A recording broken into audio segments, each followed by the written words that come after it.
KP3 geographic channel में आप सबका बहुत बहुत स्वागत है। आइए आज हम लोग अध्याय 12 विश्व की जलवायु एवं जलवायु परिवर्तन के महत्वपूर्ण प्रश्नों का अध्ययन करते हैं। आइए उत्तर प्रदेश NCERT पाठ्य पुस्तक के प्रश्नोत्तर हैं और बहु वैकल्पिक प्रश्न हमारे सामने हैं।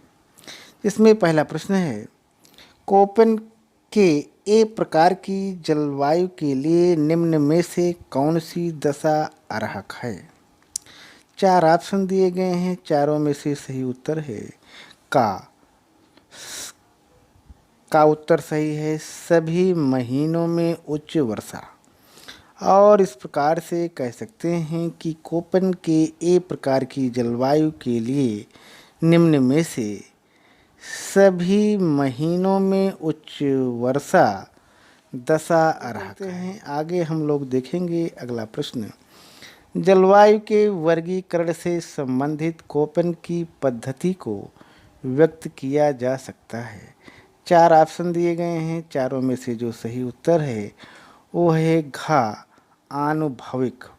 और इस प्रकार से हम कह सकते हैं जलवायु के वर्गीकरण से संबंधित कोपेन की पद्धति को आनुभविक रूप में व्यक्त किया जा सकता है। आगे है नेक्स्ट क्वेश्चन, आइए देखते हैं। भारतीय प्रायद्वीप के अधिकतर भागों में कोपेन की पद्धति के अनुसार वर्गीकृत किया जाएगा। 4 ऑप्शन दिए गए हैं, चारों में से जो सही उत्तर है वो है AM।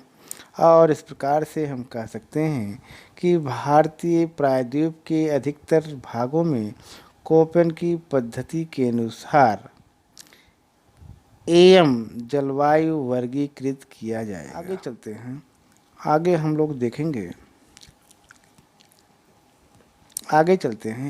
लोग देखेंगे निम्नलिखित में से कौन सा साल विश्व का सबसे गर्म साल माना गया है।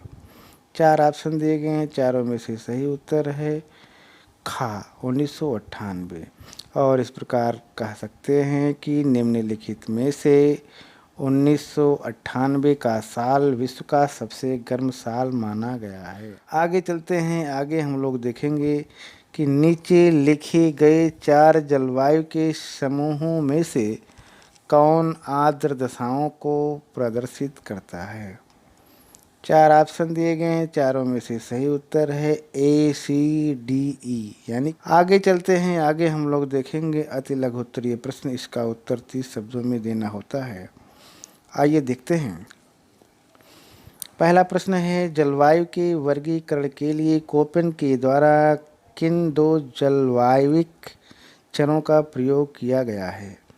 इसका उत्तर इस प्रकार है, जलवायु वर्गीकरण के लिए कोपेन के द्वारा तापमान और वर्षा आदि 2 जलवायुयिक चरों का प्रयोग किया गया है। आगे चलते हैं, आगे है अगला प्रश्न, वर्गीकरण की जननिक प्रणाली आनुभविक प्रणाली से किस प्रकार भिन्न है। आइए देखते हैं, इसका उत्तर इस प्रकार है, जलवायु वर्गीकरण की जननिक प्रणाली के वर्गीकरण में जलवायु को उनके कारणों के आधार पर, जबकि आनुभविक प्रणाली में वर्गीकरण तापमान एवं वर्णन संबंधी आंकड़ों पर निर्भर करता है। आगे हम लोग देखेंगे अगला प्रश्न, किस प्रकार की जलवायुओं में तापांतर बहुत कम होता है।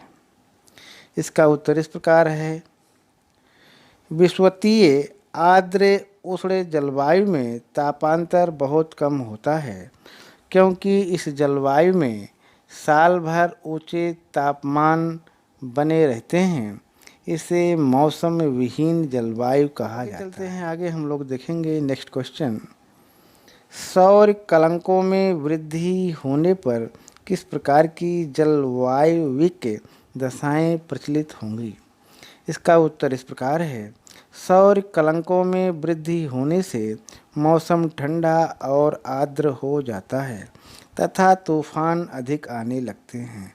और इस प्रकार से जलवायविक दशाएं शीत, नम और तूफानी बन जाती हैं। आगे चलते हैं। आगे हम लोग देखेंगे लघु उत्तरीय प्रश्न और इसका उत्तर 150 शब्दों में देना। सी तथा ए प्रकार के जलवायु में आप किस प्रकार की वनस्पति पाएंगे? आइए देखते हैं। इसका उत्तर इस प्रकार है। सी और ए प्रकार की जलवायु में हम निम्न प्रकार की वनस्पतियां पाएंगे। आइए देखते हैं। इसका उत्तर इस प्रकार है। इसमें पहला है कि इसी प्रकार की जलवायु में शीत कटिबंधीय सदाहरित वन उगते हैं। इन वनों के वृक्षों का आकार छोटा, छाल मोटी तथा लकड़ी मुलायम होती है। इन वनों में फूलों वाली लताएं तथा रसीले फलों वाले वृक्ष उगते हैं। अंगूर, संतरा, नारंगी, जैतून आदि फल वाले वृक्ष उगते हैं। कुछ कम वर्षा वाले भागों में शीतोष्ण कटिबंधीय घास भूमियाँ भी पाई जाती हैं। इनमें मुलायम हरी घास उगती है। कुछ वर्षा वाले भागों में घास के साथ वृक्ष भी। और आगे है दूसरा पॉइंट। इसमें इस प्रकार हम समझ सकते हैं कि ए प्रकार या कह लीजिए ए जलवायु प्रदेशों में मानसूनी जलवायु में उष्णकटिबंधीय पतझड़ वाले वन उगते हैं। इनकी लकड़ियाँ मुलायम और मूल्यवान होती हैं। उष्णकटिबंधीय मरुस्थलों में कांटेदार झाड़ियाँ और खड्डू उगते हैं। विषुवत रेखीय जलवायु प्रदेशों में कठोर लकड़ी वाले लंबे तथा घने वृक्ष उगते हैं जिनमें बेलें लिपटी रहती हैं। इनमें मनुष्य की तो क्या सूर्य की किरणें भी प्रवेश नहीं कर पाती हैं। इन वनों को काटना संभव नहीं है। कम वर्षा वाले भागों में समाना घास भूमि भी मिलती है जिनमें लंबी कठोर घासें उगती हैं। चलते हैं आगे हम लोग देखेंगे अगला प्रश्न। आइए देखते हैं। ग्रीन हाउस गैसों से आप क्या समझते हैं और ग्रीन हाउस गैसों की एक सूची तैयार करें। इसका उत्तर इस प्रकार है। ग्रीन हाउस गैसें वे गैसें जो सौर विकिरण की लंबी तरंगों का अवशोषण करती हैं और वायुमंडल का तापमान बढ़ाती हैं, ग्रीन हाउस गैसें कहलाती हैं। ग्रीन हाउस गैसों द्वारा वायुमंडलीय तापन की प्रक्रिया होती है जो ग्रीन हाउस प्रभाव या कह लीजिए ग्रीन हाउस इफेक्ट कहलाता है। ग्रीन हाउस गैसों में निम्नलिखित गैसें सम्मिलित हैं जिसमें पहला है कार्बन डाइऑक्साइड या कह लीजिए जिसे CO2 कहा जाता है। दूसरा है क्लोरोफ्लोरोकार्बन्स CFCS इसे जाना जाता है। तीसरा है हैलोन्स और चौथा है मीथेन जिसे CH4 के नाम से जाना जाता है। और आगे है पांचवा नाइट्रस ऑक्साइड जिसे N2O कहा जाता है और छठा है मीथेन छठा है ओजोन जिसे O3 के नाम से जाना जाता है। और इस प्रकार से उपर्युक्त गैसों के अतिरिक्त नाइट्रिक ऑक्साइड NO और कार्बन मोनोऑक्साइड CO प्रमुख ग्रीन हाउस गैसें। आगे चलते हैं। आगे हम लोग देखेंगे परीक्षोपयोगी अन्य महत्वपूर्ण प्रश्न। बहुविकल्पीय प्रश्न हमारे सामने हैं जिसमें पहला प्रश्न है जलवायु का किसी विशेष उद्देश्य के लिए किया गया वर्गीकरण निम्न में से क्या कहलाता है। 4 ऑप्शन दिए गए हैं और चारों में से जो सही उत्तर है वो है पहले का खा उत्तर सही है, यानी खा जननिक। और इस प्रकार से हम कह सकते हैं कि जलवायु का किसी विशेष उद्देश्य के लिए किया गया वर्गीकरण निम्न में से जननिक कहलाता है। आगे देखते हैं अगला प्रश्न। सभी माह में 10 डिग्री सेल्सियस तापमान निम्न में से किस जलवायु को दर्शाता है। 4 ऑप्शन दिए गए हैं, चारों में से जो सही उत्तर है वो है दूसरे का का। और इस प्रकार से हम कह सकते हैं कि ए उत्तर सही है। और इस प्रकार कहा जा सकता है कि सभी माह में 10 डिग्री सेल्सियस तापमान निम्न में से ए जलवायु को दर्शाता है। चलते हैं आगे देखेंगे हम लोग अगला प्रश्न या कह लीजिए तीसरा प्रश्न। AF निम्न में से किस जलवायु का प्रतिनिधित्व करता है? 4 ऑप्शन दिए गए हैं, चारों में से जो सही उत्तर है वो है इस प्रकार है। तीसरे का उत्तर सही है और इस प्रकार से हम कह सकते हैं उष्णकटिबंधीय आर्द्र जलवायु यही सही उत्तर है। इस प्रकार कहा जा सकता है कि AF निम्न में से उष्णकटिबंधीय आर्द्र जलवायु का प्रतिनिधित्व करता है। चलते हैं आगे है चौथा प्रश्न, आइए देखते हैं। BSH अक्षरों का प्रयोग निम्न में से किस जलवायु के लिए किया जाता है? 4 ऑप्शन है, चारों में से जो सही उत्तर है वो है चौथे का खा, उपोष्ण कटिबंधीय स्टेपी जलवायु। और इस प्रकार से हम कह सकते हैं कि BSH अक्षरों का प्रयोग निम्न में से उष्णकटिबंधीय स्टेपी जलवायु के लिए किया जाता है। आगे चलते हैं, आगे हम लोग देखेंगे नेक्स्ट क्वेश्चन, आइए देखते हैं। मृदु एवं वर्षा युक्त सर्दियां निम्न में से किस जलवायु की विशेषता हैं?